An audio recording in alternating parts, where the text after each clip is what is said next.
25শে জুলাই রাত্রি অনুমান 10টা নাগাদ এটাই থানাধীন কৈলাসবাড়িতে একটা মারামারির ঘটনা ঘটেছিল। সেখানে ধানিয়েল দেববর্মা এবং কাথার দেববর্মা দুজনকে খুব ব্রুটালি মারা হয়েছিল। সেই ব্যাপারে 3 জনের বিরুদ্ধে একটা কেস রেজিস্টার হয়েছিল সিকাই থানায়। তারা হলো সমরেন্দ্র দেববর্মা, সন্তোষ দেববর্মা এবং রাকেশ দেববর্মা।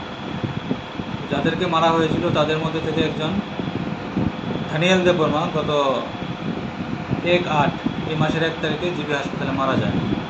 তো সেই ব্যাপারে আমরা একটা খুনের মামলা রেজিস্টার করি। তো সেই মামলায় যারা আসামি ছিল তারা পলাতক ছিল। তাদের মধ্যে 2 জনকে আজকে আমরা অ্যারেস্ট করেছি। তাদের নাম সমরেন্দ্র দেববর্মা এবং সন্তোষ দেববর্মা। তারা কি মূল অভিযুক্ত? মূল অভিযুক্ত, এফআইআর নাম ছিল তাদের। আর কেউ কি যুক্ত আছে? আরেকজন আছে রাকেশ দেববর্মা, সে এখনও পলাতক। স্যার, 2 জনকে আপনারা কোথা থেকে গ্রেপ্তার করতে সফল হলেন?